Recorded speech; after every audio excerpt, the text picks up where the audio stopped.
Good afternoon from Sydney, Australia. My name is Trevor Dunboss. I'll be taking you through this session on mission control, professional services automation, project management over the next 40 to 60 minutes. The Q&A window is open for questions during the session, so please feel free to jump in at any time if you need me to clarify anything, dig into anything I've covered, or even talk to something that maybe I haven't that I've seen on the screen. If you are watching the recording, we're doing all date formats in non-US date formats, let's day, month, year. And I'll be covering off the why of mission control quickly. We'll do a solution walkthrough, and then we'll cover a bit of the history and evolution of mission control. Good to see some friendly faces, albeit the names, people I've worked with before and hope to work with in the future. So why mission control? Well, put simply, mission control is built natively on Salesforce. And originally started as an internal solution for our company, Aprika Business Solutions, when we were a Salesforce systems integration partner, and was released on Salesforce App Exchange, I think it was about 12 years ago now. It does work out of the box, and that's quite bizarre when you're looking at the software world. What that means is you can download Mission Control today from Salesforce App Exchange, and you can have it up and running in less than half an hour. It's Salesforce configuration, so you're not using separate admin tools to manage and configure Mission Control. And where you have a lot of Salesforce type page layouts, you have a lot of control over those as well. We certainly do have a professional services division. We have a lot of Salesforce systems integrators who implement mission control, but we also have a lot of customers that do it themselves. And that's why we have a lot of online documentation, including knowledge base, user guide, implementation guide, and a lot of great experience. So I've just very quickly flicked to our website. If you go to aprika.com, you'll see hovering over the resources, you'll see a lot of great information, including this webinar will be recorded here, case studies, video testimonials, certainly the user guide, knowledge base, raising the support ticket at any time, as well as a full learning portal. And Cosmo, that's our mascot.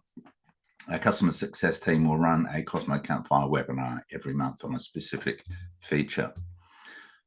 And our support. Now, we're headquartered here in Australia, but actually majority of our team's in the US. So we actually have global support, starting at the beginning of the day in the US, covering Europe and all of mainland North America, if you like, right through to the end of the Australian business day. And we do have customers globally. On that website that I just showed you, the Business and Economic Impact Report, you can download that. This is a report with about 50 mission control customers who opened up their P&Ls to an independent consulting company to sort of find out what was the key impact and results from having mission control. And that should be some very interesting reading. Why else mission control? Well, purely simply put, customers love mission control. I've worked for a number of software companies, both global and local, and I've never seen a net promoter score of 81 for a software as a service company. When your average for software companies is around 40, 41, certainly having 81. And that sort of is a response, I guess, to not just the great product, but the great customer support and our customer success team, of which we won an award late last year for Asia Pacific, where we're headquartered. Getting mission control up and running can be pretty quick, with almost 90% of our customers up and running in less than a month. Quite amazing. What's in mission control? I like to call this the feature wall. Really not going to drill into everything, but mission control is about resource management, your roles, your people, your resources, whatever that be, whether it be people need to search for an individual who has the right skill set, certification, availability, they're not on holiday, things that are probably being done in separate systems and spreadsheets and calendars by email and phone calls, and centralizing that. As far as project management, creating projects, I'll show you today how to create one from scratch. We'll be creating one from an opportunity using a template. And there's a whole number of methods for actually creating, cloning, copying projects. Management of your projects, I'll have absolutely everything switched on my demo org. Never fear, you can switch off what you don't need in your own orgs. And whether you're, doing Scrum, Agile, Waterfall, there's flavors of the way you can use mission control that will suit you, whether it be Kanban view on the whiteboard, using the action pad and other areas, and down to some of those deep intricacies of project management. Time tracking is important for a lot of organizations, not all organizations, of course, but for many. And there's many ways you can track time in mission control, even a portion, whether it's billable, non-billable, excluded from billing capacity, all those sorts of aspects. The financial side, you can carry all your project billing right through to invoice and then use an integration app to push into your finance system. So if you're using an app such as Xero for your finance, you could use Twix Revo or Breadwinner or other integration apps to push those mission control invoices through to Xero and bring those payments back to give you that central source of truth in your project for your project manager. Something I wish I'd had. And in the financials tracking, not just your invoices, but also expenses. You're actually going to on charge, you're going to do cost plus accounting approach that you add a margin on top of cost to your customer. We automatically track revenue recognition. If you're using multi-currency in your Salesforce org, then you can leverage that too. Maybe you're capturing costs in different currencies and billing to the customer in another.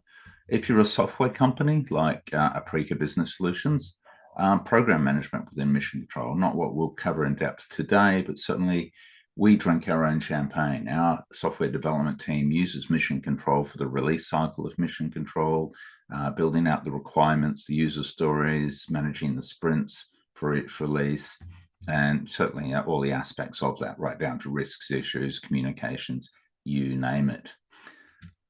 Collaboration, we're built on Salesforce, so leveraging Chatter. We also have a few other collaboration tools I'll cover off, including Meeting Manager, the unsung hero, as I like to think of it. And we'll go through some of the productivity tools of how we can use mission control. So I don't see any questions yet. Just reminding you, the Q&A window is open if you do want to raise any questions. And let's get into our solution demonstration.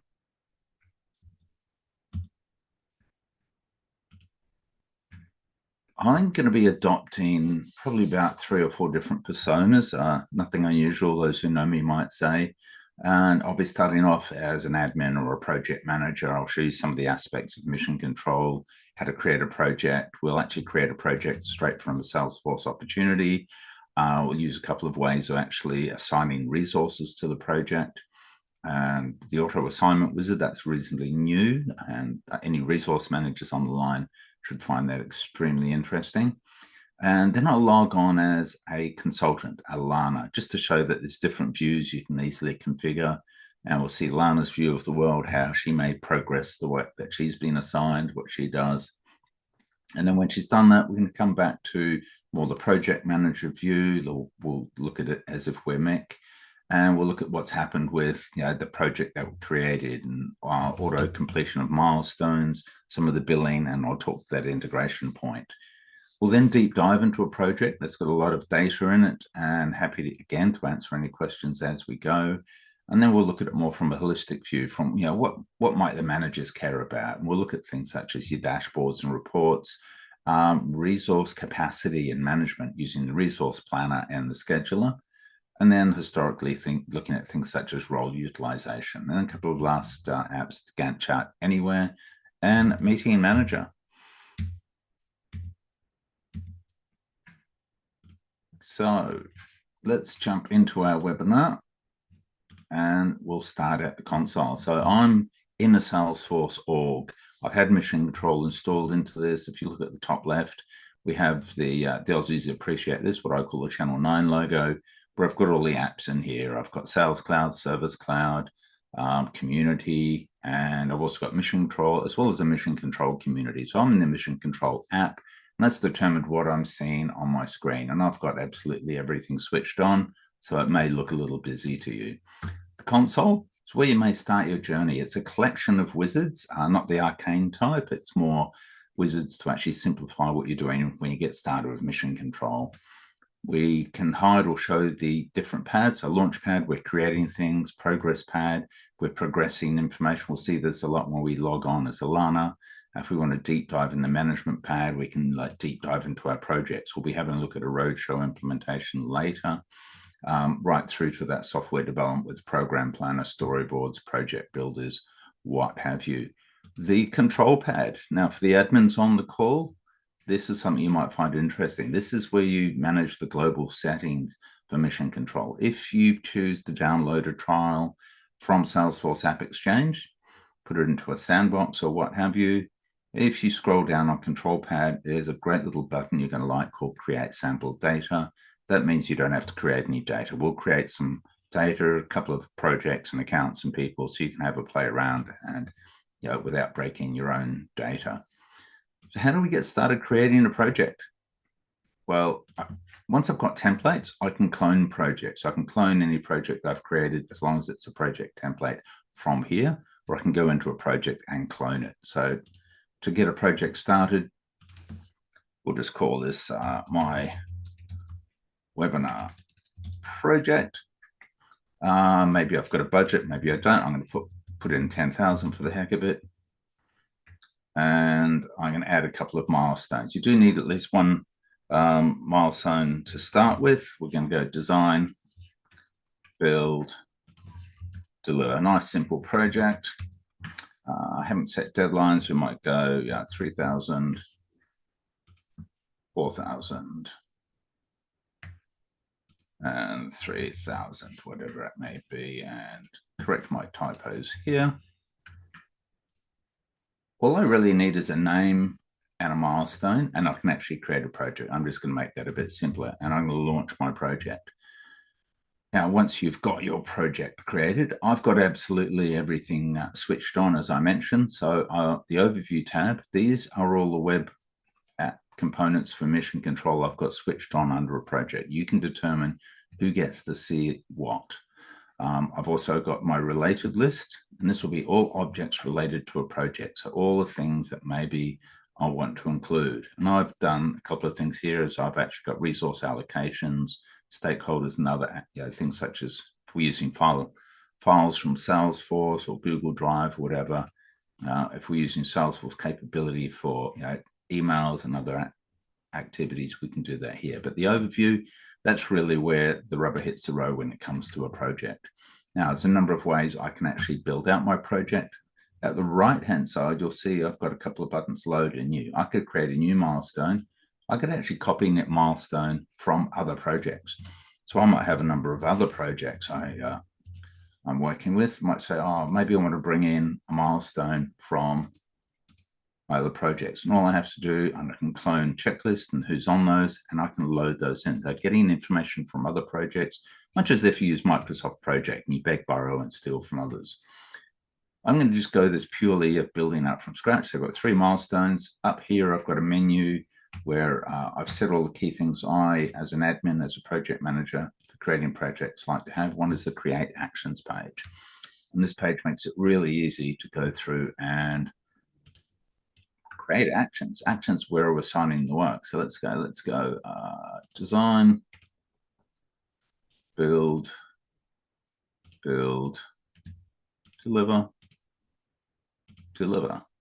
And the action, we'll just call this one requirements, build UI, build UI, it's called UI2 just for the heck of it, prepare training materials, deliver training.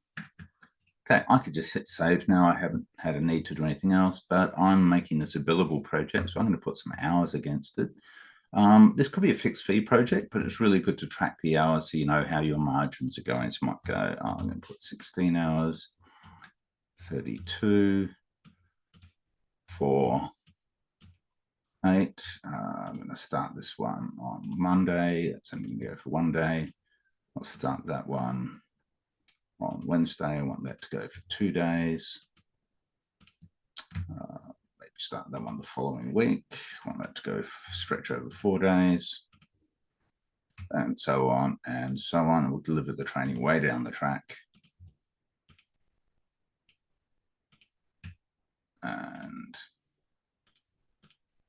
Okay, and then maybe I want to add action owners. Now, I could put this to individual people, or I've got what's called placeholder roles. So I might say, well, this is actually kind of useful because I don't have a real person designated for this. I might be wanting to build out a project. And when I'm looking for the people, I want to find the right people to actually deliver this. And I can actually use my resource assignment wizard, which we'll see here, to easily replace it with the right role. Now you can see the numbers at the left. I've got my actions in order, and I'm going to put in the dependencies manually. So I want that to follow to start on 1, follow to start on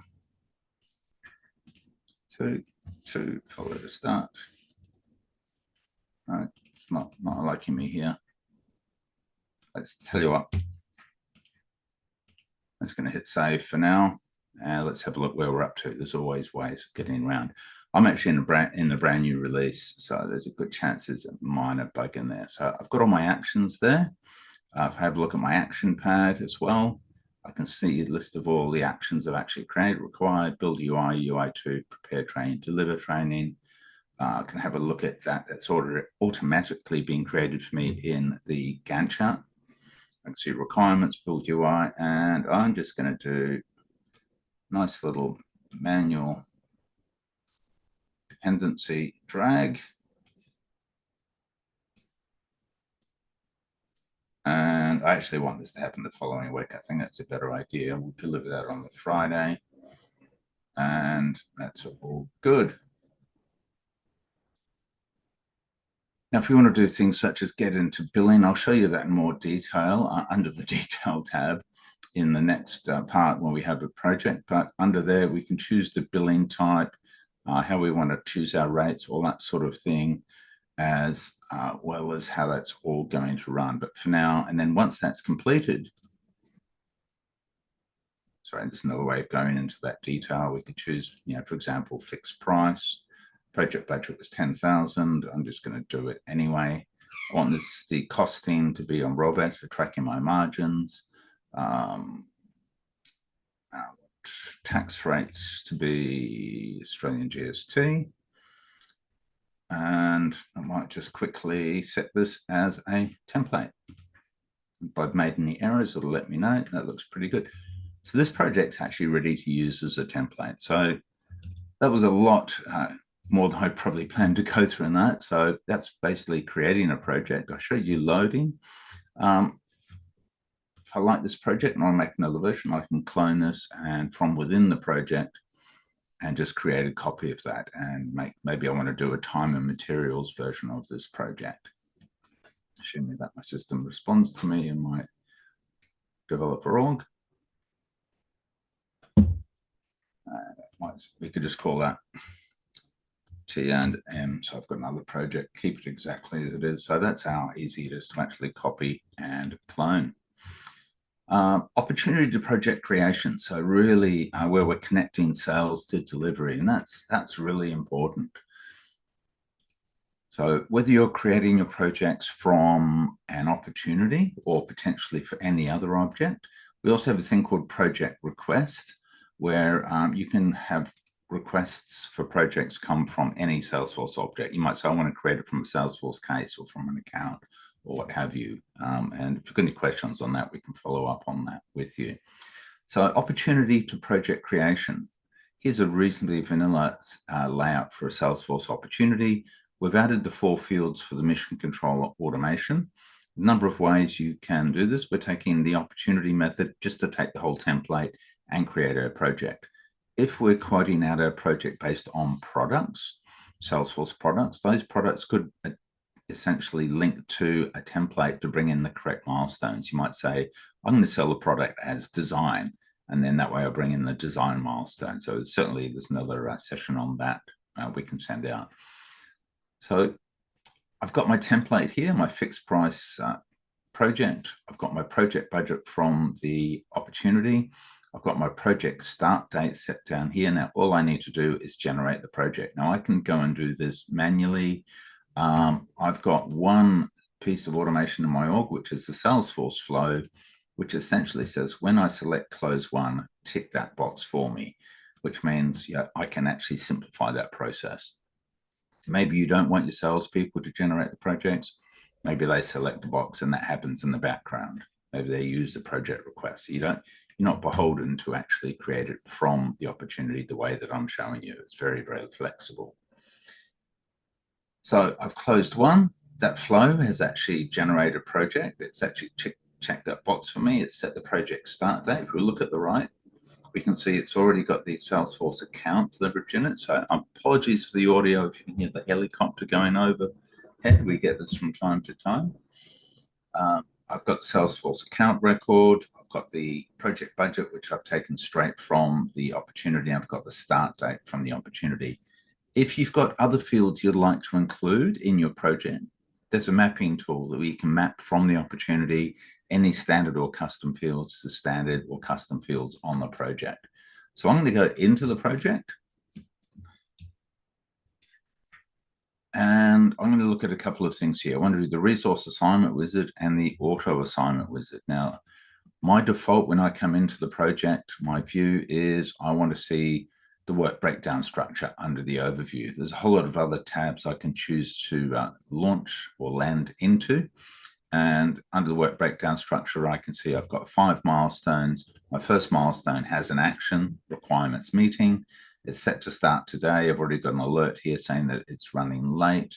And I've got some details. My estimated hours are here. As my actuals are completed through timesheets, we'll see that, and they will roll up to the milestones. You'll be able to track your estimates versus actuals. Very powerful. The right-hand side, there's a number of icons here, and one of those is the resource assignment wizard. And the resource assignment wizard provides me a lot of capability. So, for example, typically people just say, I'm just going to go, select someone because I like working with that person. But in this case, you might say, well, maybe they're not the right person based on the criteria that's come from the project, which I want someone from the consultant team who's also got a skill of configuration. And I've set this for the next 2 weeks, just in case we can't start today. I've got all the detail here at the top, so I haven't had to go and look anywhere else. I'm still in the same system. When I do a search, it's only going to bring back people that meet that criteria. They're in the consulting team, they have a skill set of configuration, and they've got a certain amount of availability. Now, I can see Alana here. I can see what else she's working on. She's got some billable work Tuesday, Wednesday already been. She had some external type work come from a Salesforce event on Monday, and she's actually got time off on Friday. So we've caught her on a good day. I can simply drag that across to Alana, or I can see my billable hours there. If I did want to have multiple people, I could bring Mick across, for example, and put them on as a billable or a non-billable resource, depending how I wanted to shape that. And if I'm happy with that, I can actually then hit save and just give that to Alana. Now, if I've got a lot of actions on my project, maybe that's going to be a bit cumbersome. So what I can look at here, if I expand out my project, all the green icons, that's all my actions. They've all got different placeholder roles: consultant, designer, developer, project manager. Up on my menu bar, I've got the option for the auto assignment. Now, what the auto assignment wizard will do, it will help me find the right people based on the criteria of the project, the right team, the right skill set, availability, and the skill set, even down to an enjoyment level. So let's say you had 2 people that both had the same skill set, and one had a high enjoyment level and one had a low enjoyment level, then you'd probably go for the high enjoyment because you're going to get a better result. Or maybe go for the low one and train them up. You get to choose. I can either auto assign. I'm going to take the recommendation and let's run that little process. It's now looking at my teams based on the criteria on the project, and it's going to give me a recommendation based on their availability, their team, their skill set, who the right people would be, as well as a match at the right-hand side. So these are the different skills we've put in. So I'll put, look, Alana, she's at the top. Mick, at the top. I always like to have configuration and training done by the same people, so that's really handy. And Mick's already in the project, so that's good. We're really working with the 2 main people, and I can assign that. So when I assign that, I can see all the assignments there under the resource allocations. That's great news. And now I'm ready to let someone start working on the project. I'm just going to take a sip of my tea, and if there's any questions online, please fire away. Otherwise, I will continue. So let's have a look. So Alana might have just got an email. She can get an email saying she just had new actions allocated, or she might get a daily digest at the beginning of the week, or maybe even every day on what she's got on. So she can, even before she goes to log in, she can see what her actions are, what her assignments are, anything new that's been added, maybe anything that's, waiting, anything that's running late. And if she's an approver, she'll see any approvals she needs to do. So it's super handy, keeping that nice and streamlined. Now, I am an admin, so I'm just going to log in as Alana. Really handy when you're doing testing out mission control. You can log on as your users, obviously. And I'm just going to swap into what's called a custom app, where we've just cut down that view for Alana. So when Alana logs in, this is her view of the world. So she's still got the console, but she's only got the progress pad and only key things that we want her to have access to. And I've got the similar things across here at the top. Ultimately, and I've seen some customers do this, Alana could manage everything from her timesheet. She could certainly come into her timesheet, see all the projects she's allocated to for the week, or the actions she's assigned to. So we can see she's got 2 projects for external. She's got 2 admins. She did some work on Monday, some internal admin, did some product education.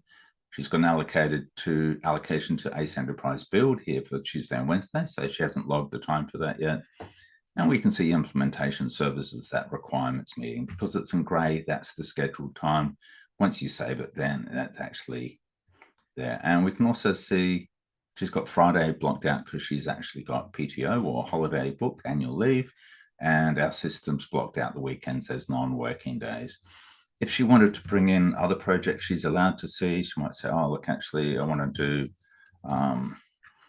add some internal admin. Maybe I want to add more work, much as I have already here. And you can log time as well. If she wanted to have a quick look at her calendar, she'll see that here's that requirements meeting. And she could even come log her time against it. You'll see this pop up timesheet modal in many places. And we can log time here, even for these events here that we're running on earlier in the week. If, like many people, Alana likes to see things much as the action pad. The action pad is going to give her a list of all the actions that she's got assigned. There's filters you can run. So maybe you want to see absolutely everything. There's filter I've got set at the top. So maybe she wants to see everything just for this week, or just for this month, or just on a specific project. And you can have multiple filters for that. We can see the requirements meeting here. We can see it's planned 8 hours. There's those alerts, a few more icons. At the far right, might be hard to see on your screens, little icon showing 0 out of 2, which is the checklist manager. There's a couple of checklist items we need to go through. These sit underneath the project actions, and they're just things that Alana needs to make sure she does before she completes the action. So validate and document requirements, get the client to sign off. That's excellent. And she could even log time here as well. So again, there's about 8 different places you can log time, depending on where you want to do it. You can enforce these fields if you want to. For example, you might say you must have notes on the field here. And I've just realized I'm not going to log time because I very quickly wanted to show you another feature, which is just in our latest release. So hopefully you'll be able to see this as it comes up. So let's get this on the right screen.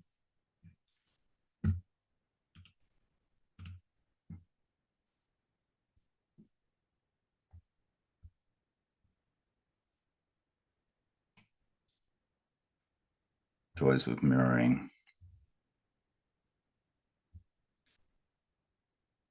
There we go. Okay, so what I've done is I've logged into Salesforce, where I've got mission control access for Alana. So this is the same timesheet that we had for Alana. I just dragged it down to hit refresh. And that's going to give her an update. So where your people are on the road and they want to see that information, they can scroll through. We can see at the bottom there's that requirements meeting. You can actually just hit the plus 15 minutes or plus 1 hour. Or what I'm going to do here is just put in the number 8. And just going to hit save.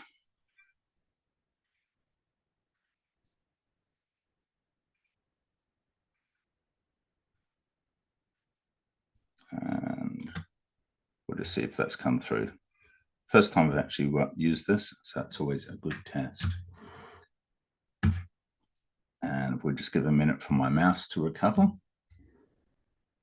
which I found out is a nice little feature of Mac mirroring. Okay.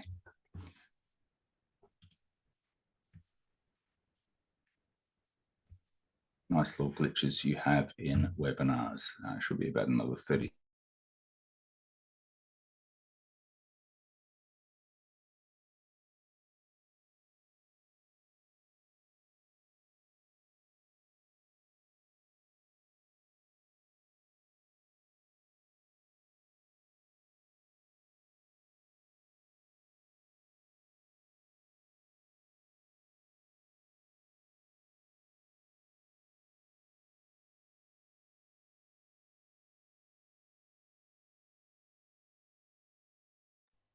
Apologies, I think I went on mute there while I had a bit of a glitch with my mouse coming back. So I was just going to see if that time log came through from the web app, so the Salesforce One mobile app. No, it didn't. Okay, so what I'm going to do here quickly is on my action, I'm going to log some time. So what I was saying earlier, I'm sorry if I was in mute. If you need to, you can enforce these fields. I know you've got pick list fields, which you can certainly configure. We're going to put hours completed.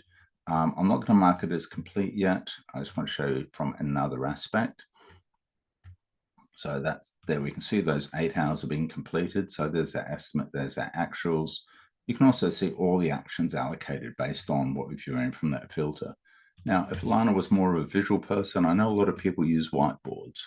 And this is why we actually created the whiteboard, for the simple reason that people are using physical whiteboards. So a Kanban view screen can be quite useful. Now here we have, I've got a status view. So the column heading at the top, there's other views you can have as well, perhaps by priority. You're always going to have the project, the milestone, the action, and the unique number.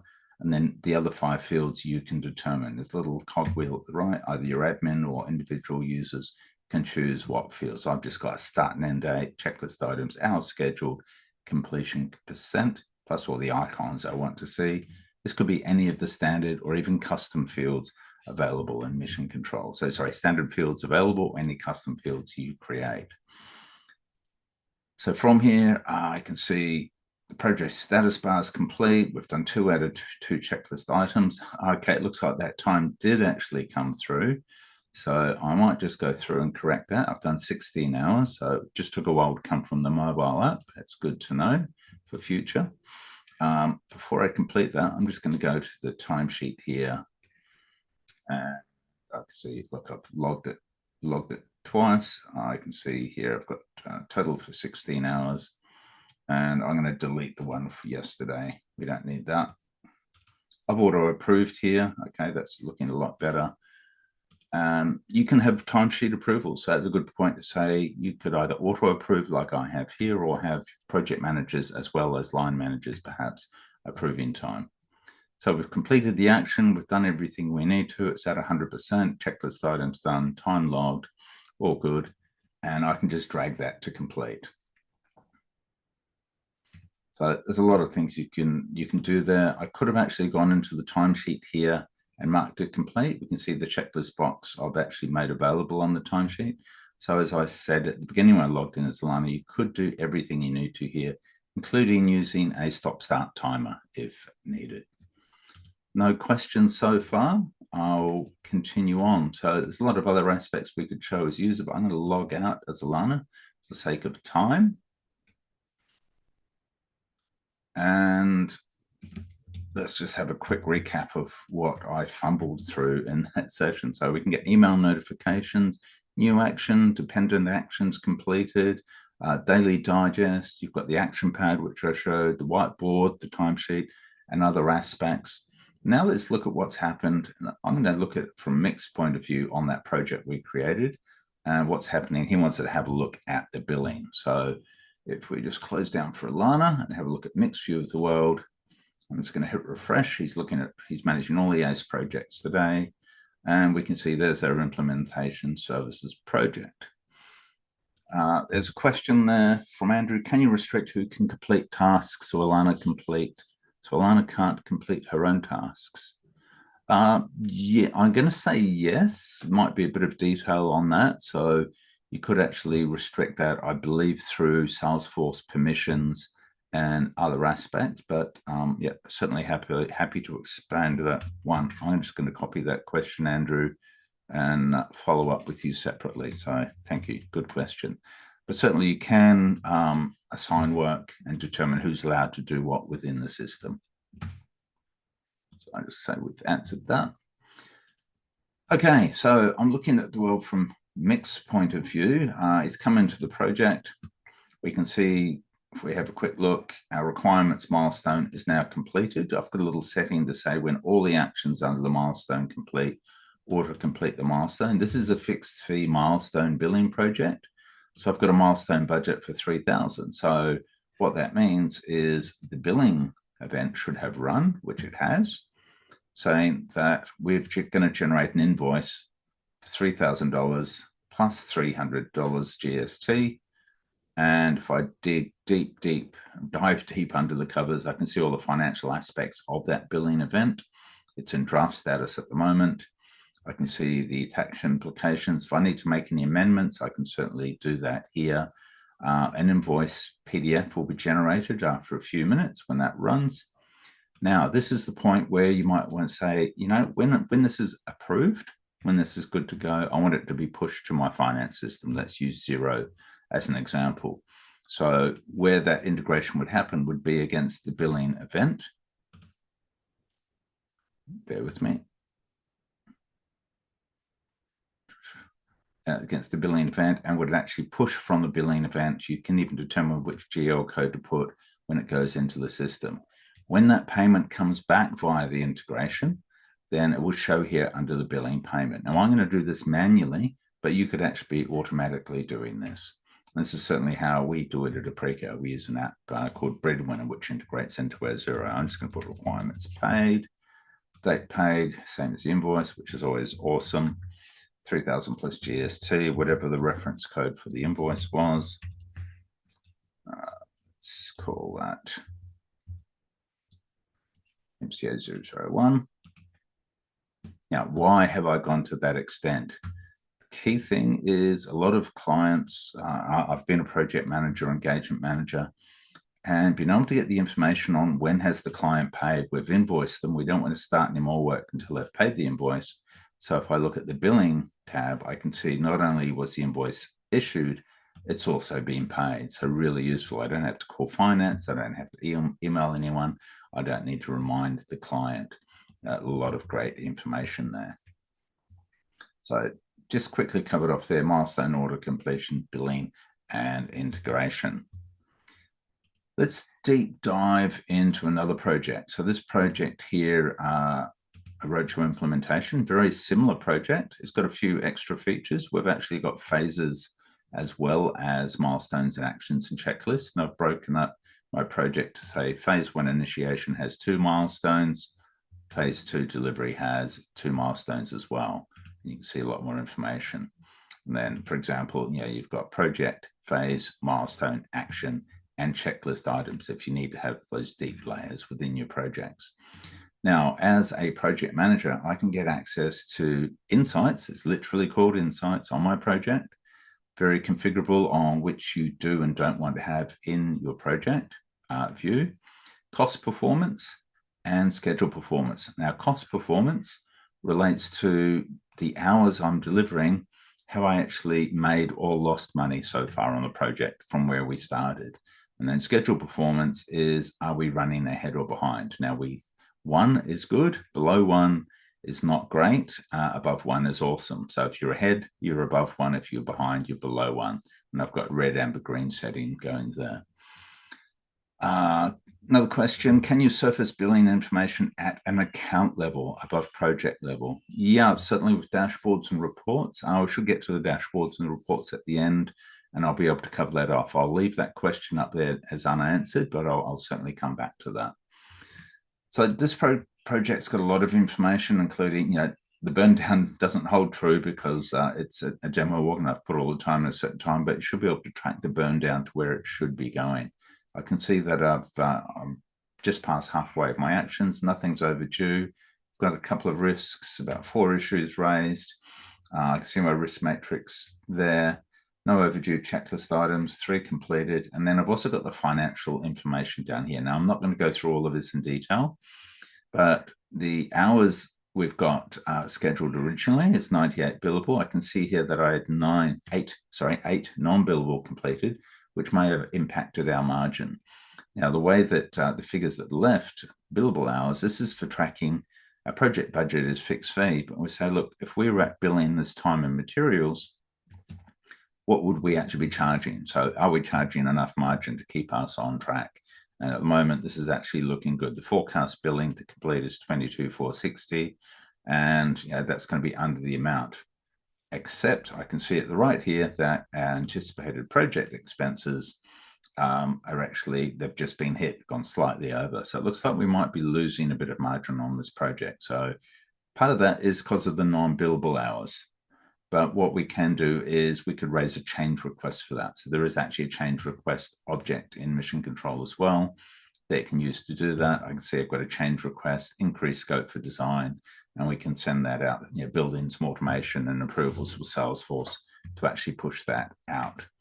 Other aspects, I know I'm deep diving a bit. If you've got purchase orders you need to track against expenses, you can see that there, your expenses we just saw, and P&L, track your margin, and the invoices that we saw from the billing tab. Now we saw the overview, seeing the action pad within here. One thing we didn't look into was time logs. So the time logs under our project, we can see all those here. And this is where I can see we had some additional requirements. So the people delivering added some notes, the project manager then flagged them as non-billable time and just tagged them as write-off for reporting. So we can see, okay, that's probably something we need to look into. Expenses, so you can log expenses through Mission Control. If you're using an external expense app, you can obviously integrate that and bring that in. And then if you're managing risks and issues, we have a risk log. So depending on the metrics you put, impact, probability, proximity, you end up with a risk score. So actually, if you've got multiple risks, it'll highlight which ones are the ones you should be focusing on. Now, if you do want to collaborate across the system, something I didn't mention before, at the right-hand side, I've got what's called the trackpad, and I've got feed. This is the chatter feed. So this is everything that's been happening, depending where I'm at. So I'm actually in the project, so I'll see the chatter feed for this. I can mention people, I can share files, what have you.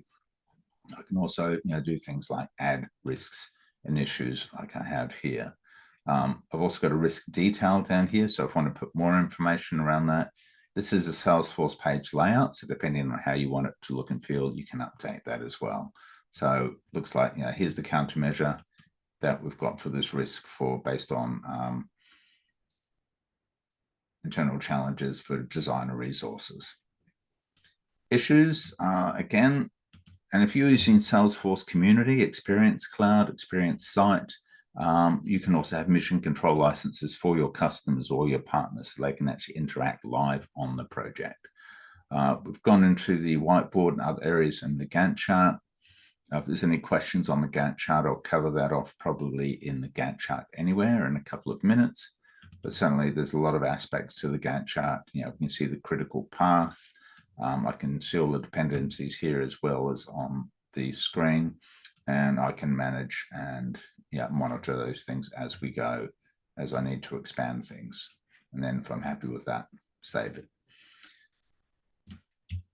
Quick check on where we're up to. Retrospective. So last one there, and I just realized I haven't got retrospective switched on. So this is a good time to just double check the role setting. So I mentioned right at the beginning how you can have a role setting determine who gets to see what. I've actually edited this for a previous demo, so shame on me for not activating it again. So I'm just going to quickly go into my role record. And as soon as that pops up, we can also see my work week, how many hours a week, my percent billable target there. So I work a 5-day week here. If I do a 4-day week, we can block that out. We have a lot of settings, and then under the project overview settings, that's where I can determine where do I want to land. So I always want to land on insights, and I'm just going to switch on a couple of tabs. My apologies there.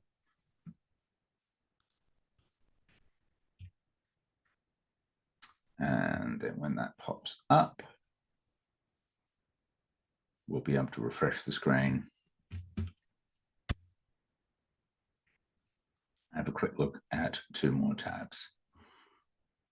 Okay, so revenue recognition, I mentioned that earlier. So you can actually see the revenue recognition, how that's apportioned. This is out-of-the-box functionality of Mission Control, so you can see how it's tracking, look at your P&L. You can even see, depending on how you want to view it, whether that's weekly or monthly, how that looks to be tracking for the rest of the project. Project retrospectives. Tab here is retro. This is where, maybe you want to go back and look over your projects when you complete a milestone or complete a project on, what's going well, what you need to work on, things to consider, things you're not quite sure of, and be able to report on those. So very powerful. A lot of these features come from requirements from our customers. So if there's something you don't see in Mission Control and a lot of other people have asked for it, there's a good chance it will end up in one of the new releases. Before we come out of the project, getting information out to your customers. Now, this is something that's quite powerful. I wasn't aware of how powerful this was until I actually worked at a company where a competitor to Mission Control, well, they couldn't actually do this. They couldn't actually share, the key status on the project. They couldn't share detail on the project, including the Gantt chart view, plus anything around risks and issues, what have you. So it's a lot of aspects. You can automate this to go out weekly to the key project stakeholders. You can run it ad hoc, certainly, just by previewing status report like I have here. And we've also got a Force.com customer read-only page. So in this one, I've actually shared the whole project for the people seeing this. So maybe this is for people in your organization who don't have a Salesforce license. It could be for your customer. You simply share them a URL link. And what I love about this, it gives them a read-only view of the Gantt chart. Certainly if you've got large projects with lots of levels, it's quite powerful to be able to share that and talk about that when you're on your calls with the customers. So that's pretty much it for Mick, and we've covered all those aspects. I'm going to finish off probably more from a management point of view. We'll look at dashboards and reports, hopefully answer Andrew's last question there. And question was, can you surface billing information at an account level? I don't have a specific example of that, but certainly, with dashboards and reports, you're actually in Salesforce. So we're leveraging Salesforce dashboards, Salesforce reports using Mission Control objects. So you could very quickly go and have a look at information specific to, for example, our ACE account and see all the billing specific to that. So happy to do an example and discuss that in our next call, Andrew. In this example, I'm looking at overall margin P&L for the company. So that's kind of important, and it's based on our 2 main accounts. I can filter by others. I'm looking at my key projects I care about. There's my roadshow implementation. There's that cost performance for margin, our schedule performance. I've got a couple of projects running well ahead on margin, and I'm just going to drill into this report. Probably not exciting from a metrics, but if you're looking at a dashboard, it just means in 2 clicks you can be through to your project. So I go, okay, I'm looking at this. I want to have a quick look at ACE roadshow implementation. Bam, I'm into the project that we were looking at. So extremely powerful. If I jump back into my report, if you want to create a report, there's a prolific amount of Mission Control reports. So you can certainly say, is it related to actions, for example? You can see projects with milestones with actions, billing events, what have you. So maybe billing events, invoices at the account level might be something you could actually create. We can chat to that.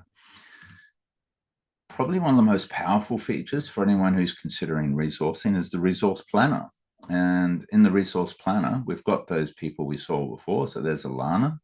I've saying from this week till the end of June, how does it look? Now I've got a few metrics I'm tracking.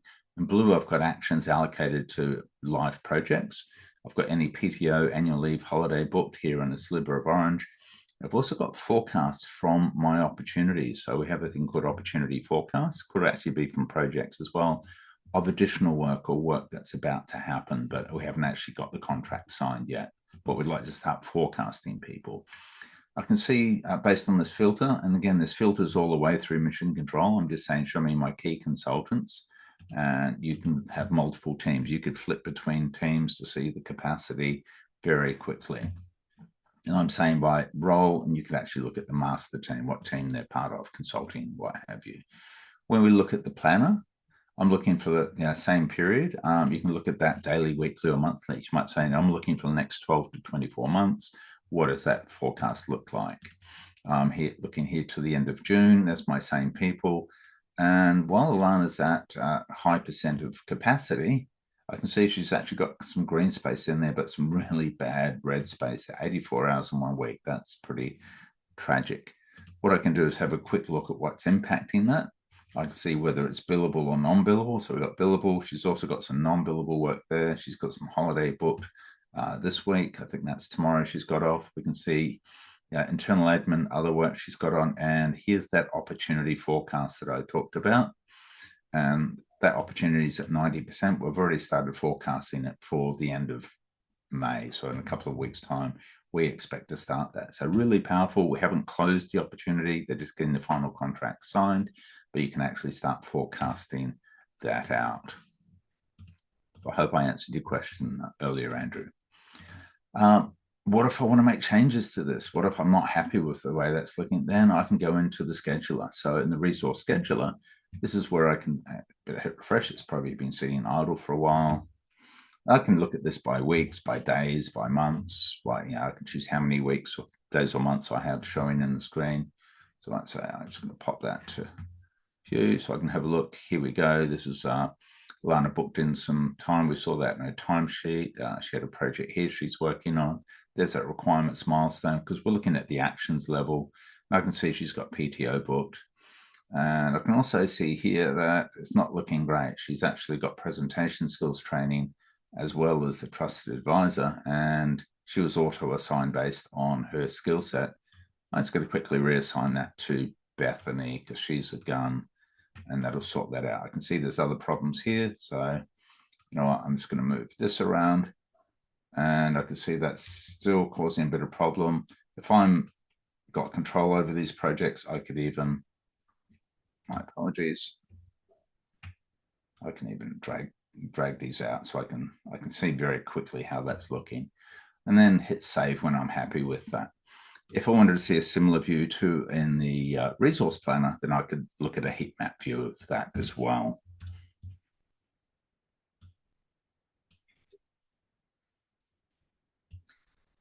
Another good question, can you assign multiple people to a single action? Yes, you can, and I'll just quickly jump into this project. So let's have a look at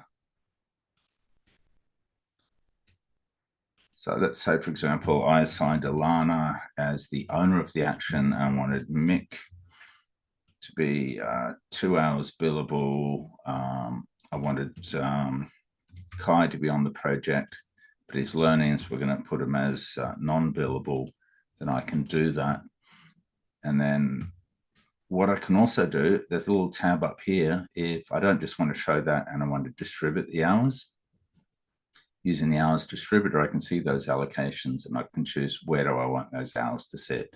Do I want Mick to be doing everything on one day, or do I want him to be doing 4 hours here, 4 hours there? So you can actually, okay.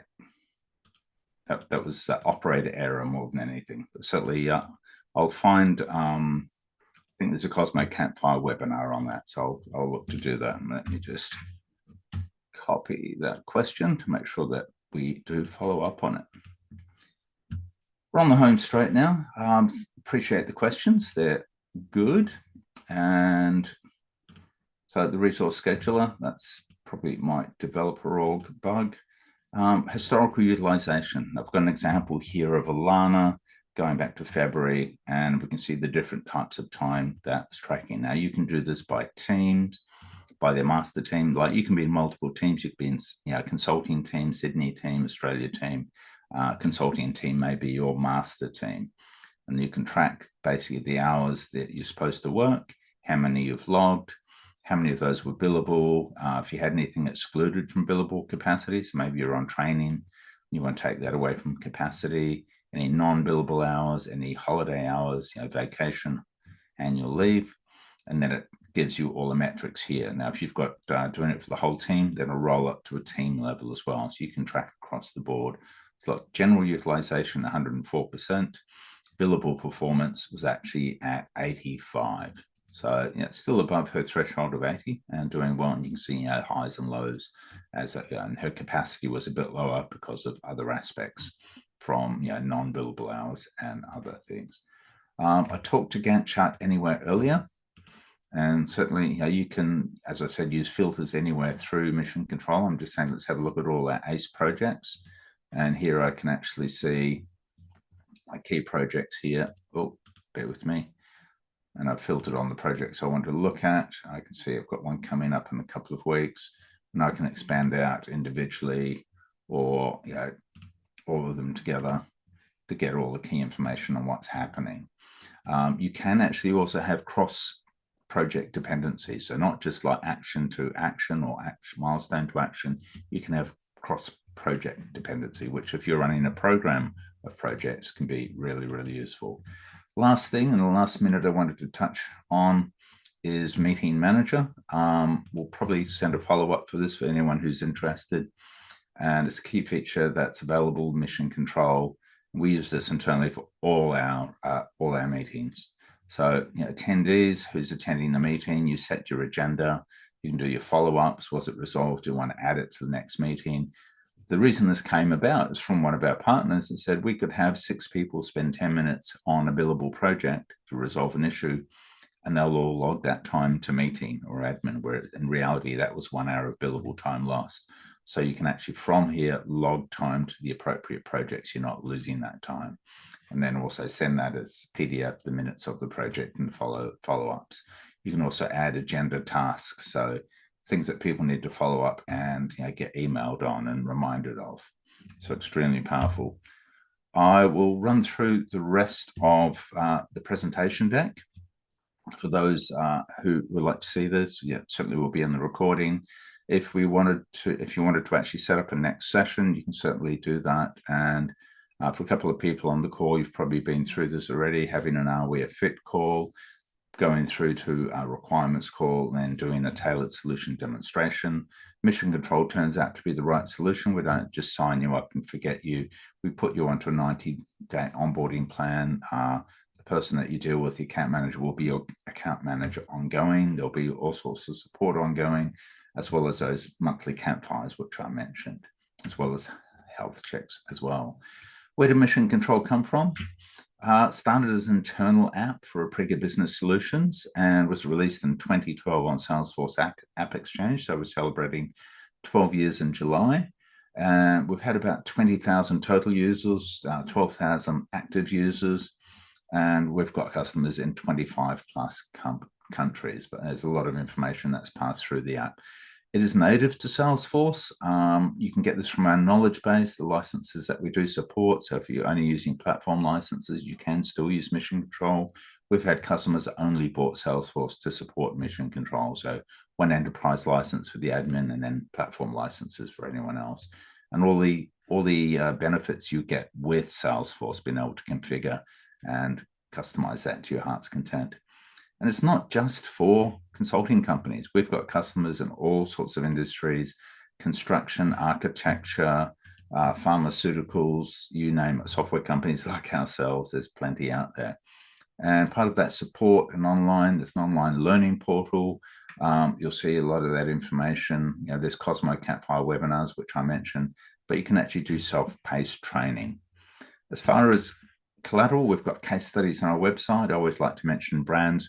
who consolidated everyone onto Salesforce and Mission Control, and they got a massive return on investment in their first year. They said they got a 30% increase in efficiency, and they were saving each of their 50 project managers 4 days a month on having to build out reports manually. If we look at the Fortune 100 end of town, certainly Cardinal Health is one that we're allowed to use their logo. And there's a lot of great information. They were looking to build out their own PSA or project management solution, and then they found Mission Control. We've certainly got some other very large enterprise customers. Additional resources, that business impact reports on our website, ebook downloads, brochure, Salesforce App Exchange. You can go to Salesforce App Exchange today, log in with your credentials for the org you want to install Mission Control into, and click Get It Now. Now, if you do go to the App Exchange and go into Test Drive, don't click Get It Now straight after, because there's a glitch in App Exchange. It'll use the credentials of the test drive to try and install your trial, and it won't work. So if you do get a glitch like that, try again, or jump onto support. Our support team's there to help you while you're trialing, while you're an existing customer. A lot of great information. Thank you so much, everyone, for your time. Great questions. I will follow up on those, and you'll get a recording sent to you in the next couple of days. Enjoy the rest of your day, and coming up to the weekend.